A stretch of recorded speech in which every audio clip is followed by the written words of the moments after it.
আসসালামু আলাইকুম। আজ আমার খুব পছন্দের একটা উদাহরণ আলোচনা করব। আপনাদের হাত উঁচু করাটা খুব জরুরি না, তবে আপনারা যদি করেন তাহলে আমার খুব ভালো লাগবে। কে কে আয়াতুল কুরসি জানেন? আয়াতুল কুরসি, গত বিকেলে যে উদাহরণটি আলোচনা করতে চেয়েছিলাম সেটা ছিল আয়াতুল কুরসি। চলুন আমরা একসাথে তেলাওয়াত করি। আউযু বিল্লাহি মিনাশ শাইতানির রাজীম। আল্লাহু লা ইলাহা ইল্লা হুয়াল হাইয়ুল কাইয়্যুম লা তাখুযুহু সিনাতুন ওয়ালা নাওম লাহু মা ফিস সামাওয়াতি ওয়া মা ফিল আরদ মান যাল্লাযী ইয়াশফা'ু 'ইনদাহু ইল্লা বিইযনিহি ইয়া'লামু মা বাইনা আইদিহিম ওয়া মা খালফাহুম ওয়া লা ইউহীতুনা বিশাইইন মিন 'ইলমিহি ইল্লা বিমা শা'a ওয়াসি'a কুরসিয়্যুহুস সামাওয়াতি ওয়াল আরদ ওয়া লা ইয়াউদুহু হিফযুহুমা ওয়া হুয়াল 'আলিয়্যুল 'আযীম। আয়াতুল কুরসিতে সর্বমোট 9টি বাক্য। আয়াতুল কুরসিতে 9টি বাক্য। আমরা একটু দেখি। আল্লাহু লা ইলাহা ইল্লা হুয়াল হাইয়ুল কাইয়্যুম 1 নম্বর। লা তাখুযুহু সিনাতুন ওয়ালা নাওম 2 নম্বর। লাহু মা ফিস সামাওয়াতি ওয়া মা ফিল আরদ 3 নম্বর। 4 নম্বর বাক্য। মান যাল্লাযী ইয়াশফা'ু 'ইনদাহু ইল্লা বিইযনিহি 4 নম্বর। ইয়া'লামু মা বাইনা আইদিহিম ওয়া মা খালফাহুম 5 নম্বর। এরপর ওয়ালা ইউহীতুনা বিশাইইন মিন ইলমিহি ইল্লা বিমা শা'a 6 নম্বর। এরপর ওয়াসি'a কুরসিয়্যুহুস সামাওয়াতি ওয়াল আরদ 7 নম্বর। ওয়ালা ইয়াউদুহু হিফযুহুমা 8 নম্বর। ওয়া হুয়াল আলিয়্যুল 'আযীম 9 নম্বর। 9টি বাক্য। প্রথম বাক্য আল্লাহু লা ইলাহা ইল্লা হুয়াল হাইয়ুল কাইয়্যুম, একটা চমৎকার বাক্য যেটি শেষ হয়েছে আল্লাহর দুটি নাম দিয়ে।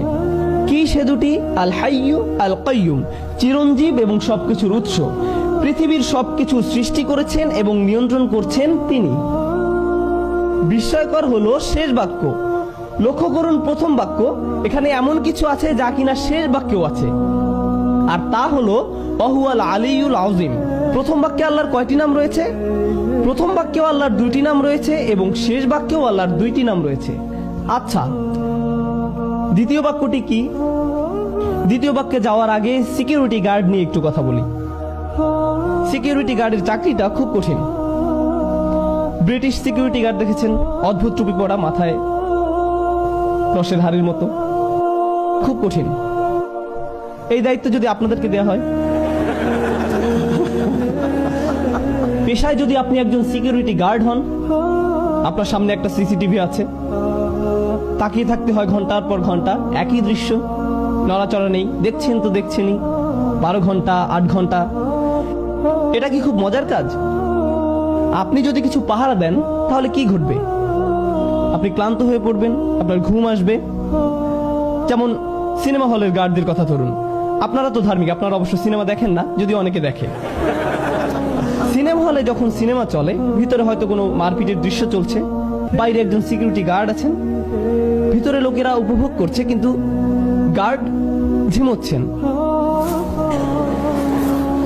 হঠাৎ করে তিনি লাফ দিয়ে ওঠেন। এটা খুব সাধারণ দৃশ্য। সিনেমা হলের গার্ডরা, তাদের ঝিমুনি আসে। আল্লাহ তাআলা বলছেন তার নিজের সম্পর্কে, লা তাখুযুহু সিনাতুন ওয়ালা নাওম। তন্দ্রা কখন আসে? যখন আপনি ক্লান্ত, আস্তে আস্তে আপনার চোখ বুজে আসে, আপনি ঘুমাচ্ছেন না কিন্তু আপনার ঘুম পাচ্ছে, ওই যে ওনার মতো। আমি মজা করলাম, জাস্ট মজা। এই তন্দ্রা বা ঝিমুনিকে বলে সিনা। তন্দ্রা বা ঝিমুনির পরে কি আসে? নাওম। প্রথমে আসে সিনা।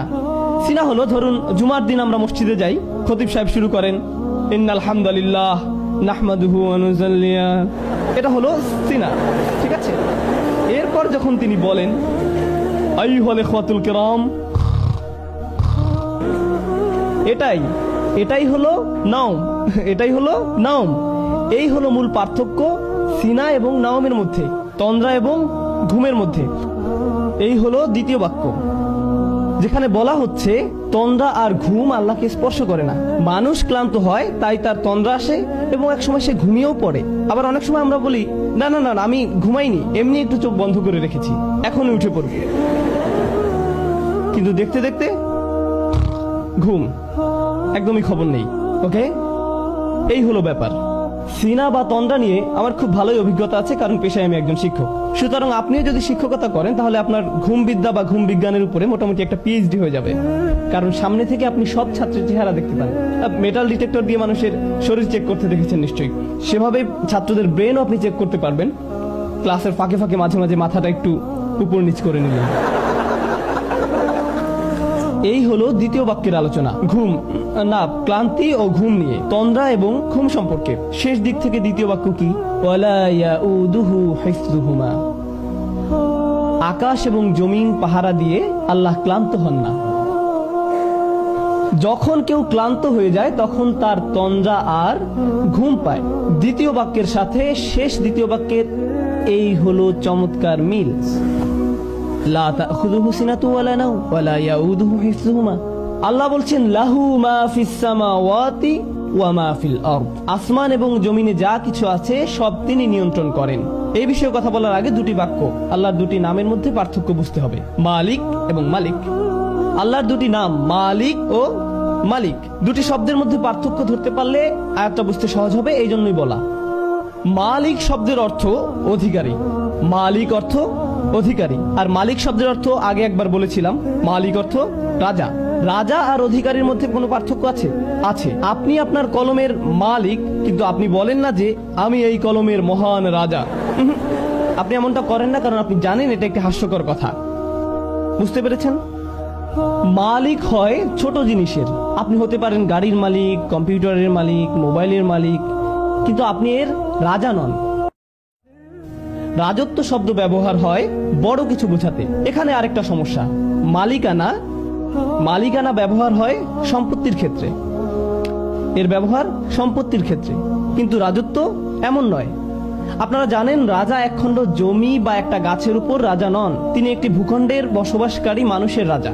রাজত্ব একটা দেশের মানুষকে নিয়ন্ত্রণ করার জন্য, আর মালিকানা ব্যবহৃত হয় সম্পদের জন্য, দুইটা ভিন্ন জিনিস। এখন আল্লাহ বলছেন লাহু মা ফিস সামাওয়াতি ওয়া মা ফিল আরদ, আকাশ জমিনে যা কিছু আছে সবকিছুর মালিক তিনি। এখানে কিসের কথা বলা হয়েছে? মালিকানার কথা। এই বাক্যটা মালিকানা সম্পর্কিত, আর মালিকানা হয় ছোট জিনিসের, তার মানে প্রত্যেকটা ক্ষুদ্র জিনিসের মালিক আল্লাহ। ওকে, শেষ দিকের 3 নম্বর বাক্যটি কি কারো মনে আছে? ওয়াসিআ কুরসিয়ুহুস সামাওয়াতি ওয়াল আরদ, তার রাজত্ব কর্তৃত্ব আসমান জমিনের সব জায়গায়। যেখানে আল্লাহ বলছেন তার রাজত্ব সম্পর্কে, তার কর্তৃত্ব সম্পর্কে, একদিক থেকে আল্লাহ সবকিছুর মালিক, আবার সবকিছুর রাজা, সবকিছুই তার নিয়ন্ত্রণে। মানুষ হয়তো শুধু কিছুর মালিক কিন্তু রাজা নয়, আবার হয়তো রাজা কিন্তু সকল কিছুর মালিক নয়। যেমন এখনো অনেক দেশে রাজতন্ত্র বা রাজা এই ব্যাপারগুলো আছে। ধরুন আপনি একটি দ্বীপের রাজা, তার মানে কি আপনি দ্বীপের সবকিছুর মালিক? না, বরং আল্লাহ সবকিছুর মালিক এবং সবকিছুর রাজা। এটাই হলো বিষয়। কোনো ব্যক্তি যদি কোনোভাবে সব সম্পত্তির মালিক হয়েও যায়, তবে সে কি রাজা? এটা কি সম্ভব? সে হয়তো সম্পত্তির মালিক, কিন্তু রাজা আরেকজন আছেন। আপনি হয়তো সব সম্পত্তির মালিক, কিন্তু আপনার উপর রাজত্ব করছেন আরেকজন। অথবা আপনার রাজত্ব আছে কিন্তু সব সম্পত্তির মালিক আপনি নন। কিন্তু আল্লাহর দুটোই আছে, আল্লাহ একই সাথে মালিক এবং মালিক। আল্লাহ তার মালিকানার কথা বলছেন এভাবে, লাহু মা ফিস সামাওয়াতি ওয়া মা ফিল আরদ, তৃতীয় বাক্য। আর তার রাজত্বের কথা বলছেন ওয়াসিআ কুরসিয়ুহুস সামাওয়াতি ওয়াল আরদ। আচ্ছা, এবার চতুর্থ বাক্য কি? পিছন থেকে পড়ে আসি। আল্লাহু লা ইলাহা ইল্লা হুয়াল হাইয়ুল কাইয়্যুম লা তাখুযুহু সিনাতুন ওয়ালা নাওম লাহু মা ফিস সামাওয়াতি ওয়া মা ফিল আরদ। এরপর মান যাল্লাযী ইয়াশফাউ ইনদাহু ইল্লা বিইযনিহি, আল্লাহ বলছেন কে আছে তার কাছে তার অনুমতি ছাড়া শাফায়াত করবে। লক্ষ্য করুন, শাফা কি? শাফা শব্দের সহজ অর্থ হলো মধ্যস্থতা। আরো সহজ করে বললে শাফা মানে কারো মাধ্যমে যোগাযোগ করা। আরো সহজ করে বললে শাফা মানে কারো মাধ্যমে সুপারিশ করা। শাফা মানে আপনি চাকরি হারাতে বসেছেন, কিন্তু আপনার চাচা বা মামা ম্যানেজার, তিনি বললেন না না না না না, সে থাক, সে ভালো, তাকে রাখা যায়, সে ভালো। এটাই হলো শাফা। কিয়ামতের দিন যখন